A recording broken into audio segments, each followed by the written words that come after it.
আজকে আপনাদের সাথে জিএসটি বা গুচ্ছের গুরুত্বপূর্ণ একটা বিষয় নিয়ে আলোচনা করব। আজকের ভিডিওর যেটা টপিক সেটা হলো জিএসটি বা গুচ্ছতে এবছরে প্রশ্ন কি তুলনামূলক সহজ হবে কি না বা প্রশ্নের প্যাটার্ন কেমন হতে পারে এটা নিয়ে আপনাদের ধারণা দিয়ে দিব। কারণ আপনাদের ভিতরে অসংখ্য শিক্ষার্থীর স্বপ্ন হলো জিএসটিতে পরীক্ষা দেওয়া বা এখানে চান্স পাওয়া। কারণ আপনারা অনেকেই বিভিন্ন জায়গায় পরীক্ষা দিচ্ছেন বাট আশানুরূপ ফলাফল হয়নি। সর্বশেষ ভরসার একটা জায়গা হলো জিএসটি, এবং জিএসটিতে যেহেতু সায়েন্স আর্টস কমার্সের শিক্ষার্থীরা আপনারা পরীক্ষা দিবেন, তো এবছরে কোশ্চিন প্যাটার্ন কেমন হতে পারে, প্রশ্ন সহজ হবে না কঠিন হবে, এটা নিয়ে আশা করি এই ভিডিওটা প্রথম থেকে শেষ পর্যন্ত দেখলে আপনাদের ক্লিয়ার একটা ধারণা হয়ে যাবে। তার মানে আজকে আমরা যে বিষয়টা নিয়ে আলোচনা করব সেটা হলো এবছরে গুচ্ছের প্রশ্ন কেমন হবে, অর্থাৎ গুচ্ছের কোশ্চিনের প্যাটার্নটা কেমন হবে। তো আমরা যদি বিগত সালগুলো দেখি, এই বিগত সালগুলোতে কিন্তু গুচ্ছের কোশ্চেন তুলনামূলক একটু স্ট্যান্ডার্ড বা একটু তুলনামূলক কিছু কিছু সাবজেক্টে কঠিন হয়েছিল। এর মেন যেটা কারণ ছিল সাস্ট। কারণ এর আগের বছরগুলোতে দেখা গেছে ফিজিক্সের কোশ্চেন করছে অথবা ম্যাথের কোশ্চেন করছে। এই ফিজিক্স বা ম্যাথের কোশ্চেন করার কারণে প্রশ্নগুলো তুলনামূলক একটু কঠিন হয়ে গেছে, এবং এমন ধরনের প্রশ্ন দিয়ে মানে আসছিল পরীক্ষাগুলোতে বিগত সালগুলোতে। দেখা যায় তো ওই প্রশ্নগুলো হাতে ক্যালকুলেশনে সলভ করাটা সো টাফ হয়ে গেছে। বাট এবছরে কিন্তু সাস্ট গুচ্ছ থেকে বের হয়ে গেছে। যেহেতু সাস্ট গুচ্ছ থেকে বের হয়ে গেছে, তার মানে সাস্ট আর এবছরে প্রশ্ন করতেছে না।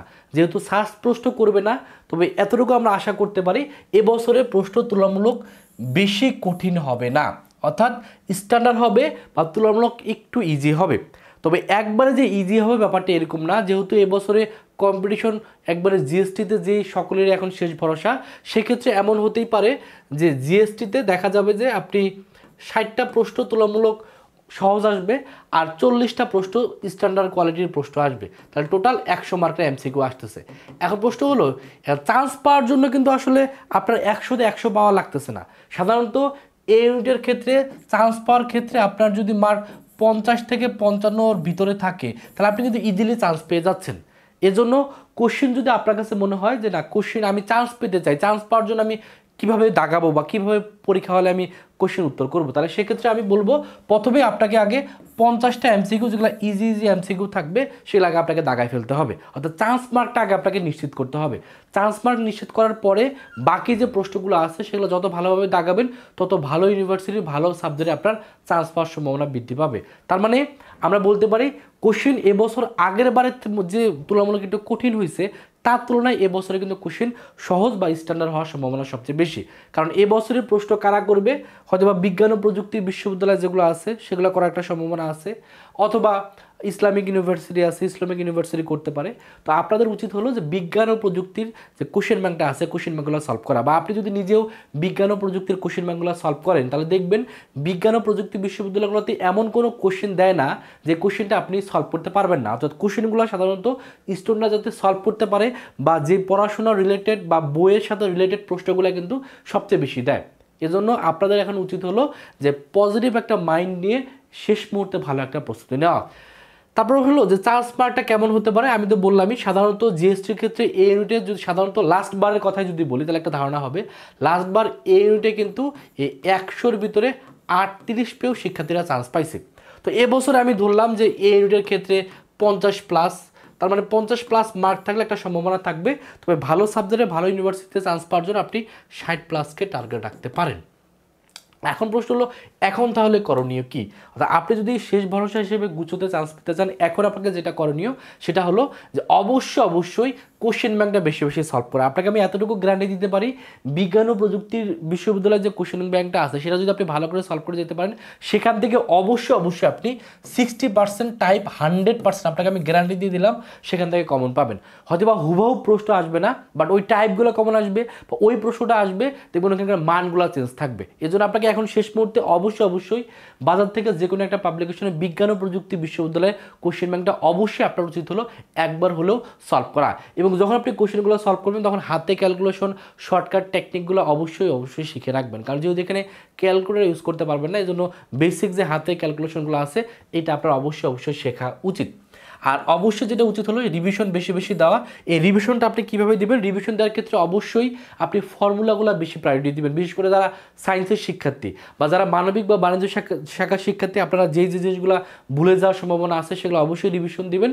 আর সায়েন্সের শিক্ষার্থীরা যে আপনার যে ফর্মুলাগুলো আছে এই ফর্মুলাগুলো বেশি বেশি রিভিশন দিবেন, কারণ পরীক্ষা হলে দেখা যায় আমরা অনেক ধরনের শর্টকাট শিখি, অনেক ধরনের ফর্মুলা শিখি, বাট পরীক্ষা হলে যে মনে থাকে না।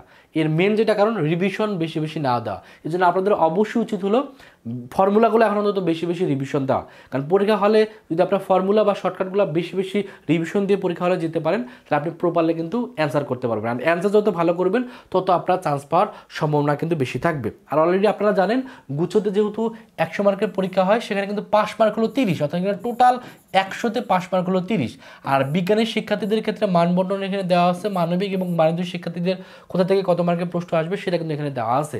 আর পরীক্ষা কবে অনুষ্ঠিত হচ্ছে সেটা অলরেডি জানেন। সি ইউনিটের পরীক্ষা 25 এপ্রিলে অনুষ্ঠিত হচ্ছে, আর বি ইউনিটের পরীক্ষা 2 তারিখে, আর এ ইউনিটের পরীক্ষা একবার সবার শেষে 9 তারিখ, অর্থাৎ মে মাসের 9 তারিখে আপনাদের এ ইউনিটে কিন্তু পরীক্ষা অনুষ্ঠিত হবে। এবং এ ইউনিটের এবং বি ইউনিট এবং সি ইউনিটের টোটাল 3টা ইউনিটে এবছরে প্রায় 14,000 শিক্ষার্থী কিন্তু এখানে চান্স পাবে।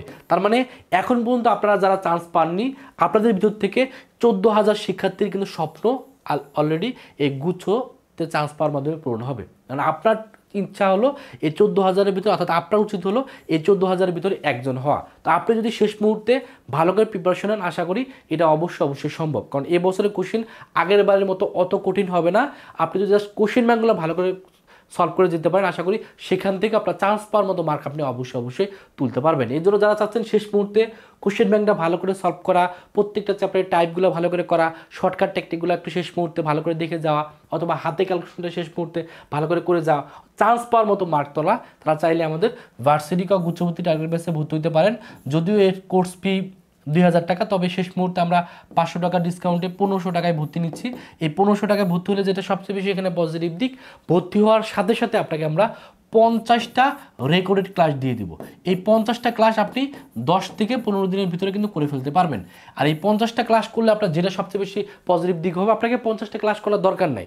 আপনার প্রথম কাজ হবে যে চ্যাপ্টারগুলো আপনার সবচেয়ে বেশি দুর্বলতা আছে, যেমন অনেকের এই অর্গানিক কেমিস্ট্রিতে অনেক দুর্বলতা আছে। আপনি আমাদের এই অর্গানিক কেমিস্ট্রি থেকে কিন্তু প্রতি বছর জিএসটিতে 4 থেকে 5টা প্রশ্ন চলে আসে। তার মানে অর্গানিক কেমিস্ট্রি ক্লাসটা করলে অর্গানিক কেমিস্ট্রি থেকে প্রশ্ন আসলে আপনি উত্তর করতে পারবেন।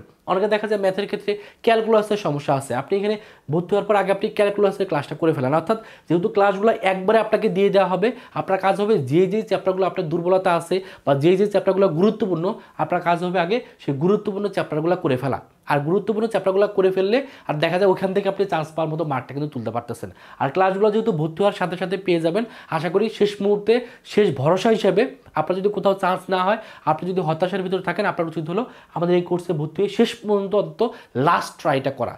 আশা করি আমাদের এই ক্লাসগুলো করলে এখান থেকে শতভাগ আপনি টাইপ কমন পাবেন, এটা আপনাকে আমরা গ্যারান্টি দিয়ে দিলাম। তো যারা ভর্তি হতে চান তারা এই যে নাম্বারটা আছে, এই নাম্বারে 1500 টাকা বিকাশে পাঠিয়ে এই নাম্বারে কল দেন, অথবা এই নাম্বারে হোয়াটসঅ্যাপে নক করলে আপনাকে ভর্তি করে নেওয়া হবে। এবং আশা করি আমাদের শেষ মুহূর্তে আমাদের অনলাইনে এই ক্লাসগুলো করার মাধ্যমে শেষ পর্যন্ত আপনি আপনার সবটা কিন্তু পূরণ করতে পারবেন। এবং এখানে ভর্তি হলে শুধুমাত্র যে আপনাকে ক্লাসগুলো দেওয়া হচ্ছে তা না, ক্লাসের পাশাপাশি প্রত্যেকটা চ্যাপ্টারের জন্য ফিজিক্স, কেমিস্ট্রি, ম্যাথ, বায়োলজির জন্য আমরা আলাদা সাজেশন তৈরি করছি। এই সাজেশনের পিডিএফগুলো দিয়ে দেওয়া হবে। শেষ মুহূর্তে এই সাজেশনের যে টাইপগুলো আছে এই টাইপগুলো দেখে যাবেন। আর শেষ পর্যন্ত আমাদের এই ক্লাসগুলো করলে আশা করি চান্স পাওয়ার মতো যে মার্কটা তোলার দরকার, আশা করি ক্লাসগুলো করলে আপনার শেষ পর্যন্ত চান্সটা হয়ে যাবে। এর জন্য যারা ভর্তি হতে চান দ্রুত ভর্তি হয়ে যান। আমাদের এখানে এক্সাম ব্যাচও আছে, শেষ মুহূর্তে উচিত হলে বেশি এক্সাম দেওয়া। এখানে বিজ্ঞান, মানবিক, বাণিজ্যের জন্য আলাদা এক্সাম ব্যাচ আছে। এক্সাম ব্যাচের কোর্স ফি 500 টাকা, ভর্তি হওয়ার জন্য এই নাম্বারে 500 টাকা বিকাশে পাঠিয়ে এই নাম্বারে কল দেবেন, অথবা এই নাম্বারে হোয়াটসঅ্যাপে নক করলে ভর্তি করে নেওয়া হবে। তো এই হলো এই বছরের প্রশ্ন কেমন হবে সেটা সম্পর্কে আপনাদের ধারণা দিয়ে দিলাম। আশা করি শেষ পর্যন্ত আপনারা চেষ্টা চালাই যাবেন। মনে রাখবেন, শেষ ভালো যার সব ভালো তার, এবং শেষ পর্যন্ত যারা চেষ্টা চালায় যায় তারাই দেখা যায় দিন শেষে ভালো একটা জায়গায় চান্স পেয়ে যায়। আর আপনি যখন চান্স পাবেন আপনার সব পূর্ণ হবে, আপনার বাবার মুখে হাসি ফুটবে। আপনাদের সকলের জন্য অনেক শুভকামনা। সকলে ভালো থাকবেন, সুস্থ থাকবেন। আল্লাহ হাফেজ।